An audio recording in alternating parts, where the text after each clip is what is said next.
प्रदोष के समय पर, उससे पहले लक्ष्मी और दरिद्रता फिर भ्रमण पर निकलती है।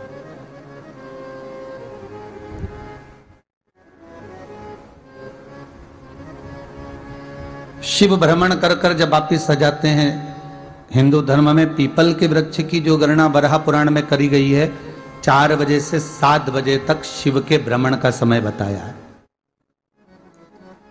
शाम को।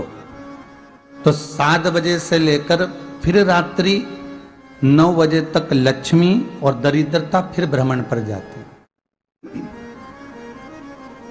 इनका एक समय निश्चित है महाराज। भ्रमण कर कर आ जाना। अब इस बीच में जब लक्ष्मी और दरिद्रता दोनों निकल कर जा रही हैं, तो दोनों एक भाव रख कर जाती हैं कि आज हमको कहां प्रवेश करना है।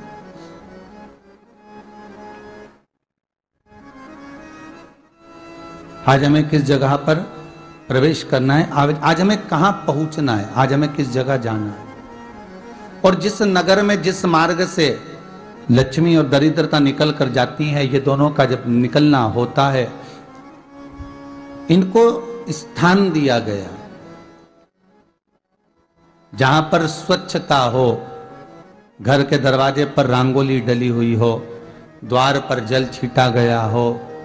महाराज, उस द्वार पर लक्ष्मी प्रवेश करती है तो दरिद्रता भी जाने लगती है अंदर।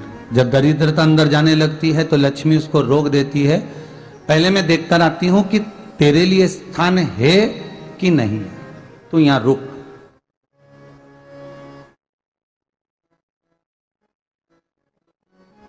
कुछ देर तक दरिद्रता बाहर खड़ी रहती है और लक्ष्मी जी की बड़ी बहन जब दरिद्रता बार बार अंदर जाने का प्रयास करती है तो लक्ष्मी जी कहती हैं, जीजी तू इतनी बड़ी होकर तुझे मालूम है, तू तेरा सम्मान होना चाहिए, आदर होना चाहिए, और तू अंदर चली जाए और कोई तेरा सम्मान ना करे तो कितना बुरा लगेगा, इसलिए तू बाहर खड़ी रहे, मैं अभी आई। अंदर जाती है और जब लक्ष्मी जी भ्रमण कर लेती हैं, अंदर प्रवेश कर कर आती हैं, और प्रवेश कर कर आती हैं तो दरिद्रता पूछती है चले अंदर। तो लक्ष्मी जी कहती हैं, तुझे मालूम नहीं है क्या जीजी कि जिस घर में मैं प्रवेश कर जाती हूं उस घर में फिर दरिद्रता नहीं जा सकती, क्योंकि ये तेरा वचन था, ये तेरा वचन था। अपन दोनों का जब मंगल विवाह हुआ था, मेरा विवाह जब नारायण के साथ में हुआ और तुम्हारा विवाह जब दुस्साह मुनि के साथ हुआ, दरिद्रता का विवाह दुस्साह मुनि के साथ हुआ। जब अपना दोनों का विवाह हुआ था तो अपन दोनों ने एक वादा करा था कि जिस घर में लक्ष्मी प्रवेश कर जाएगी उस दिन फिर दरिद्रता नहीं जाएगी, और जिस घर में दरिद्रता प्रवेश कर जाएगी उस घर में फिर लक्ष्मी नहीं जाएगी। अब जब मैं अंदर देख कर आ गई हूं तो तू अंदर नहीं जा सकती, अर्थात लक्ष्मी के चरण जिस घर में पड़ गए उस घर में फिर दरिद्रता प्रवेश नहीं कर रही। चलते चलते फिर दरिद्रता ने देखा और लक्ष्मी जी इसको लेकर गई, और लक्ष्मी जी ने देखा कि इसके दरवाजे पर जल नहीं छीटा गया, इसके दरवाजे पर ना रंगोली डली है, इसका द्वार साफ नहीं हुआ है, इसके द्वार पर दीप नहीं है, इसके द्वार पर कलश नहीं है, इसके दरवाजे पर ढेर सारा कचरा पड़ा हुआ है, कोई श्वान कोई कुत्ता गंदगी भी कर कर चला गया है, कहीं बिल्ली ने गंदगी कर रखी है, कहीं जीवों ने कुछ गंदा गिरा रखा है। तो फिर लक्ष्मी जी कहती है, जी जी अब मैं होकर आ गई थी ना, अब तू जा, तू होकर आ। और दरिद्रता प्रवेश करती है तो अंदर जाकर क्या देखती है दरिद्रता कि इतनी सवेरे से मैं घूमने इनके दरवाजे पर आई और ये तो सब चादर तान के चकाचक गुर्राटा भर भर कर सो रहे हैं। तो दरिद्रता कह देती है, तुम्हारा भाग्य ही बेकार है, तो मैं क्या करूं, तुम ऐसे ही सोते रहो। और दरिद्रता गुस्से में बाहर निकल कर आती है, लक्ष्मी से कहती है, लक्ष्मी तू इसके घर में जाना ही मत। तो दरिद्रता को कहती है, जीजी तेरी बात नहीं मानूंगी क्या मैं? लक्ष्मी जी बोली, मैं तेरी बात नहीं मानूंगी, बिल्कुल नहीं जाऊंगी इसके घर में, तू चिंता मत कर, चल आगे चले। फिर आगे बढ़े। ये लक्ष्मी और दरिद्रता का प्रवेश है। आपके घर का द्वार आपके घर का दरवाजा। फिर निवेदन करूंगा एक बहुत सुंदर बात, हमें महाराष्ट्र से सीखना चाहिए,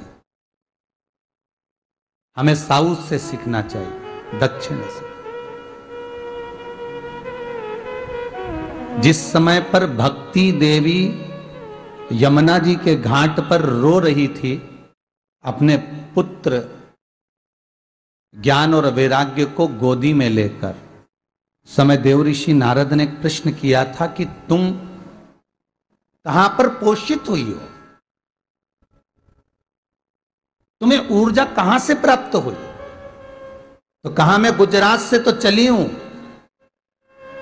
और वहां से चलती चलती भक्ति देवी कहती है मैं बहुत दुखी होकर, बूढ़ी होकर, द्रवित होकर, बड़ी दुख में वहां से चलते चलते जब मैं महाराष्ट्र में पहुंची तो मैंने वहां जाकर देखा कि वहां पर लोग हर पल हर घड़ी ब्रह्म मुहूर्त में उठकर स्मरण करते हैं, नाम जाप करते हैं और दरवाजे पर जल छीट कर रंगोली डालते हैं।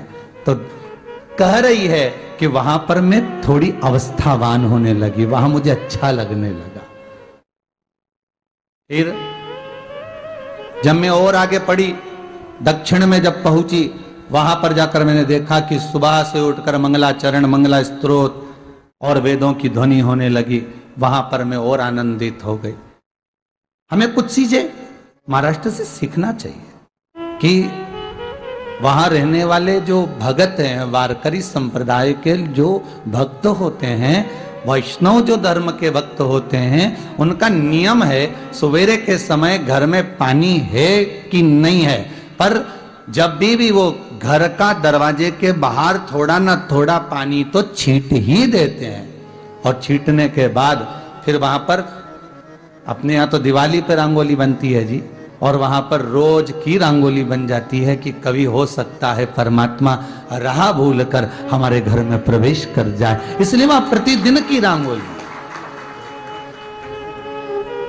प्रतिदिन।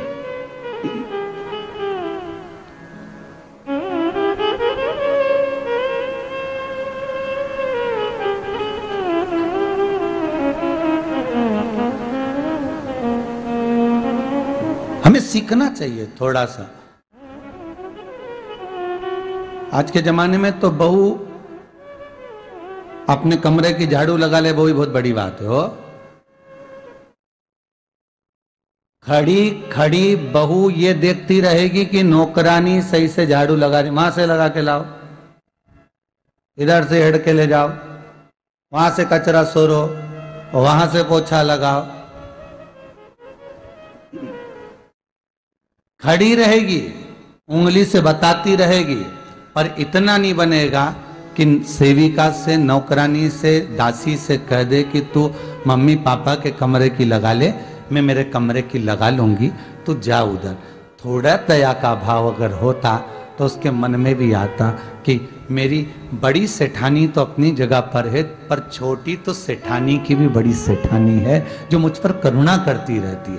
पर बड़ी तो कहे कि बेटा रहने दे, तू उधर ले जा, जब भाभी के कमरे में देख ले जा, उसके बच्चों का बड़ा फैलारा रहता ना, तू उधर देख ले जा, तो जरा उधर, मां उधर भेज रही है।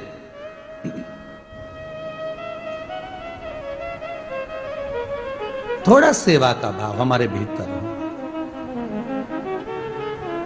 और एक निवेदन तो हमेशा करा है और अब आज भी करता हूं, पूरे घर की सफाई करवाओ, पूरे घर में तुम पोछा झाड़ू जो चाहे करवाओ, मना नहीं है।